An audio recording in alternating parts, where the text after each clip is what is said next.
Welcome to Assembly Unfiltered. I'm your host, Satchel, and co-founder of Assembly, the Learn to Earn platform. Assembly Unfiltered is a podcast about democracy, privacy, blockchain, politics, leadership, company culture, crypto, security, and startups. It's meant for anyone who believes that all of us are living in challenging, turbulent, and even exciting times. We're living in a moment ripe for dramatic change. We envision this as a podcast for our tribe, people who share an interest in how all these threads weave together for better communities. This is meant for our learners, voters, advertisers, civic organizations, tech geeks, developers, and employees. I hope you enjoy this episode of Assembly Unfiltered.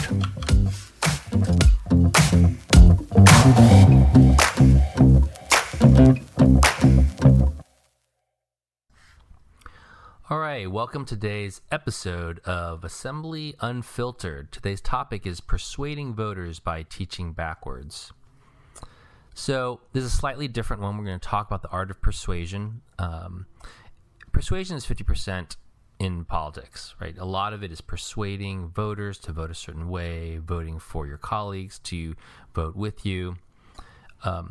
Doing so effectively currently has been lost with the very divisive and emotional campaigns. We see so much about it. We have our series on it in terms of a lot of misinformation and micro-targeting.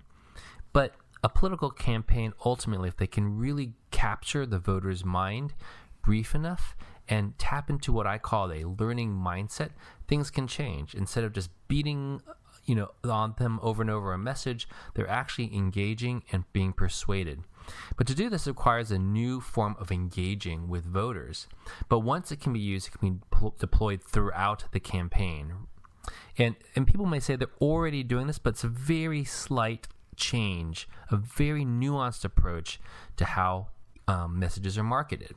So I'm going to talk about framing it as teaching, which most people don't really think about. I think it has to do with a lot of the media that's being used. Everything is interrupt driven, has to be very entertaining, and it has to grab their attention when that's not what they actually want to do.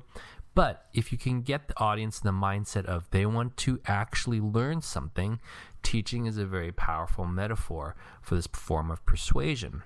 Teaching actually shapes beliefs. Just look at any child going through school, or for that matter, anyone going through college.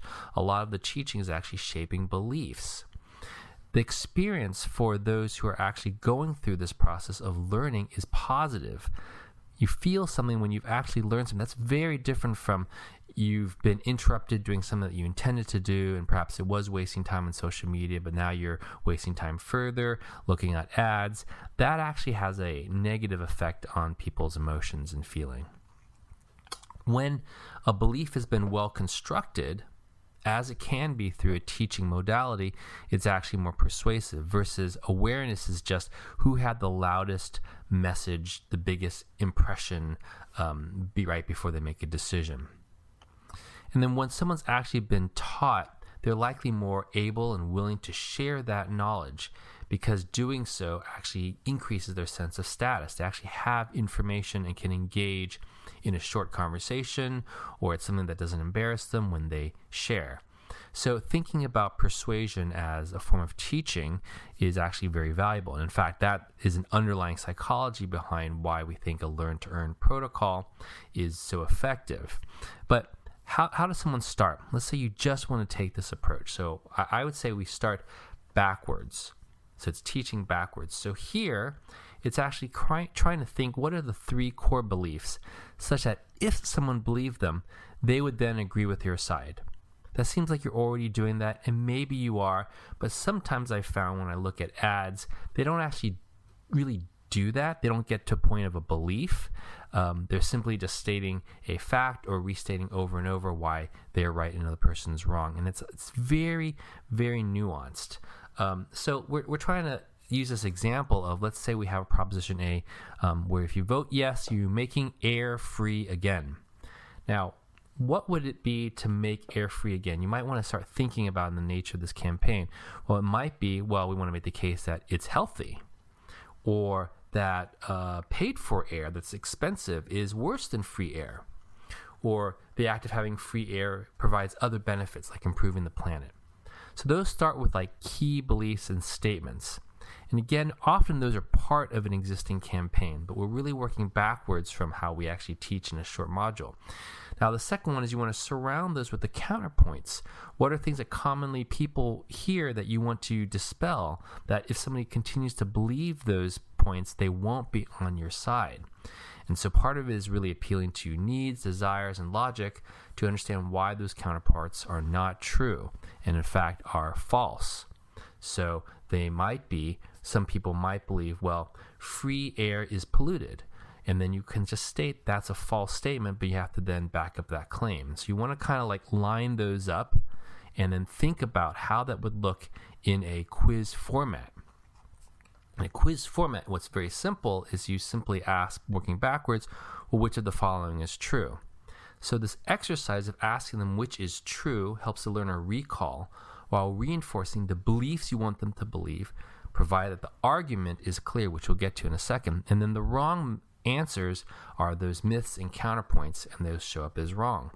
And so it actually is helping somebody who's reading it to think through, well, what do I believe is right and what do I believe is wrong in a much more engaging manner by having a quiz. And when that quiz is tied to rewards if you do well, or implied penalties, like you don't get as much rewards if you get it wrong, they're more likely to focus on it, and they construct it in their own mind. They have to recreate the case. Now you create the argument, which then provides that case for the learner to get to the key beliefs. So this is not a time to be flamboyant or to exaggerate. It actually makes sense to be very concise, to appeal to core needs, and to focus on the reasons to get to those beliefs.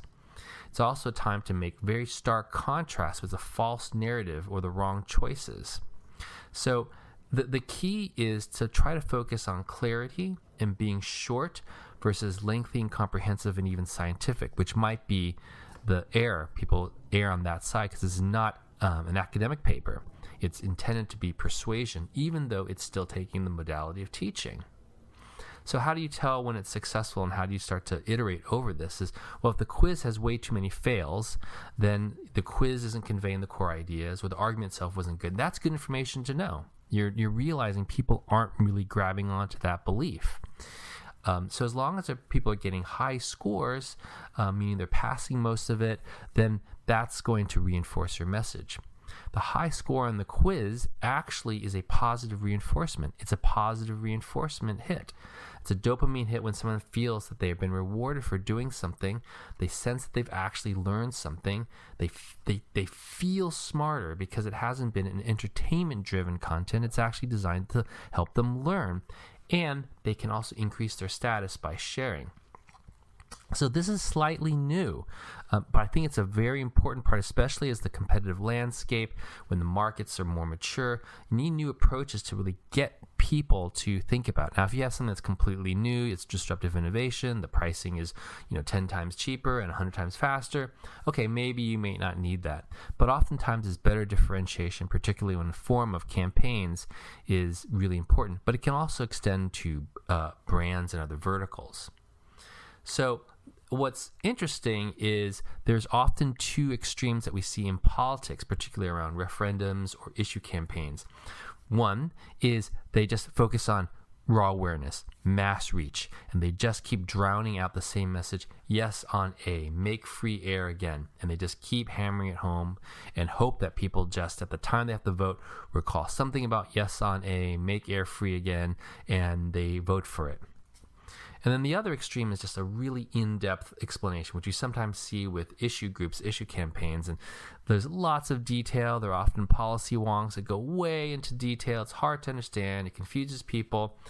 And if somebody's actually confused, they will just leave it blank.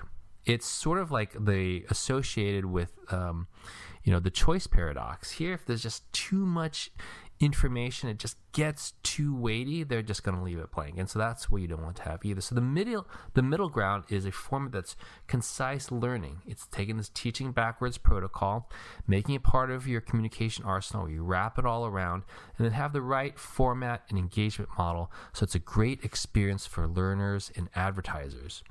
So this is a slightly different one. This is a little more tactical, but since we are talking about politics, persuasion, advertising, I thought it was worth having an episode on what's actually changing in the landscape to make your advertising more effective. All right, till next time. I'm Satchel, and this is Assembly Raw.